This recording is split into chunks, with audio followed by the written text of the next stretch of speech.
Hello दोस्तों, स्वागत है आपका आपके अपने यूट्यूब चैनल मनी एकेडमी में। दोस्तों, आज हम पढ़ने जा रहे हैं अध्याय 2 का सेकंड वीडियो लेकर आया हूँ मैं।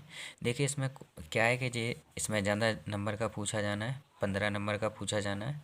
उसमें क्वेश्चन भी कुछ ज़्यादा आना है, तो इसलिए हम इसकी नेक्स्ट वीडियो मतलब 2 वीडियो में इसको डिवाइड किया है हमने।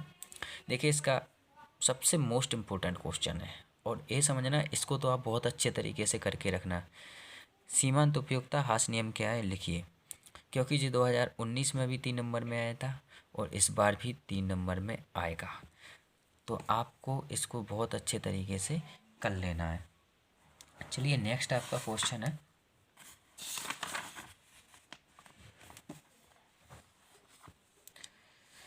सीमांत उपयोगिता हास नियम लागू होने के कारण बताइए।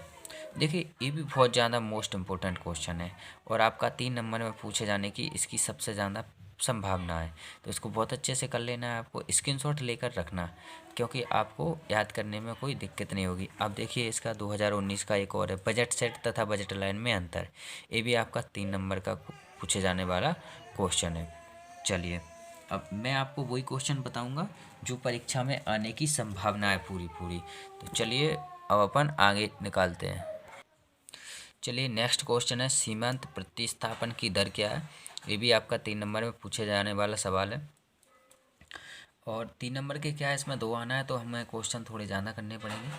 नेक्स्ट क्वेश्चन है आपके, मांग के नियम की मान्यताएं लिखिए। तो मांग के नियम की मान्यताएं आपकी ये हैं, देखिए।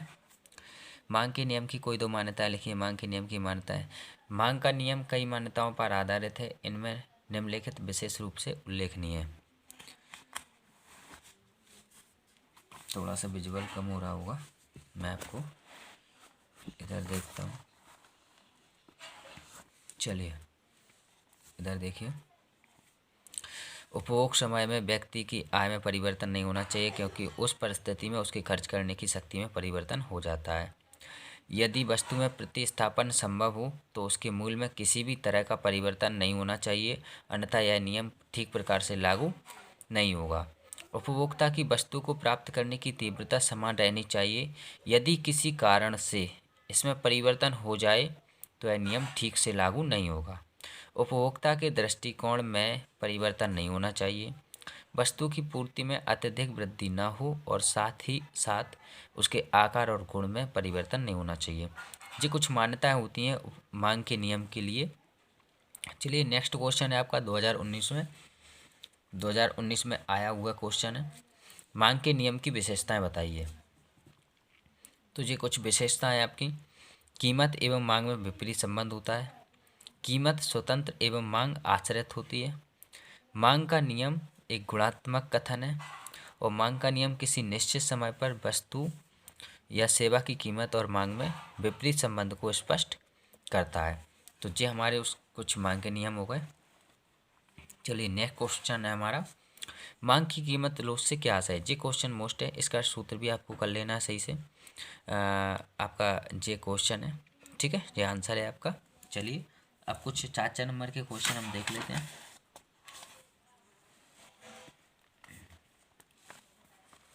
कुछ क्वेश्चन और हैं आपके, 2 क्वेश्चन और रह गए। ये आपका 2020 और 22 में आया था। निम्न स्तरीय वस्तु किसे कहते हैं, उदाहरण से समझाइए। कोई 3 नंबर में आया था और जो 2020 में आया था, ये आपका आने की संभावना है। उपभोक्ता बजट को समझाइए, यानी कि जो उपभोक्ता होता है, जैसे कि हम तुम जो चीज़ों को खरीदते हैं, उपभोक्ता किसे कहते हैं। जो व्यक्ति जिन चीज़ों का या वस्तुओं का उपभोग करता है उसे हम उपभोक्ता कहते हैं। तो उसके पास जो बजट होता है उसको हमें समझाना है, वो किस तरीके से अपनी पैसा को खर्च करता है और किस तरीके से अपना बजट बनाकर चलता है। चलिए, कुछ दीर्घ क्वेश्चन देखते हैं हम। अब हमारे क्वेश्चन आ जाते हैं 4 नंबर वाले। देखिए, उपभोक्ता के संतुलन से क्या आशय है, इसकी माप किस प्रकार की जा सकती है। उपभोक्ता संतुलन को स्पष्ट रूप से समझाइए। तो ये हमारा आंसर हो जाएगा। आप स्क्रीनशॉट लेते जाइए, मैं पेज पलटता हूँ ताकि देखिए, क्वेश्चन अपना जे आ गया, कुछ आंसर आपका जे है, जे हो गया। अच्छा, तटस्थता वक्र तथा उपभोक्ता का सम, तो आपको उसको यहाँ तक करना है। मैंने आप इसको शॉर्ट कर रखा है। और फिर इसकी मान्यता लिखनी है हमको। तो मान्यता हमारी ये 5 है, ये मान्यता लिखना है। एक क्वेश्चन हमारा ये हो गया। नेक्स्ट क्वेश्चन है हमारा, देखिए, तटस्थता वक्र को परिभाषित कीजिए, उस उनकी मुख्य विशेषताओं की व्याख्या कीजिए।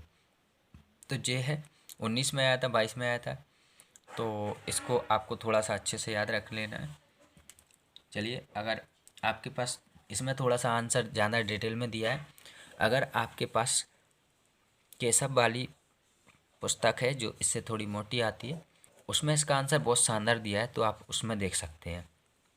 केशव परीक्षा लोक आती है जो आपकी, और जो एडमिशन लेते हैं आप तभी लगभग आ जाती है वो, तो उसमें आप इसका आंसर देख लेना, उसमें आंसर आपको सही मिल जाएगा। तो इसलिए मैं आपको इसका आंसर नहीं बताऊंगा। ठीक है, चलो नेक्स्ट क्वेश्चन देखते हैं।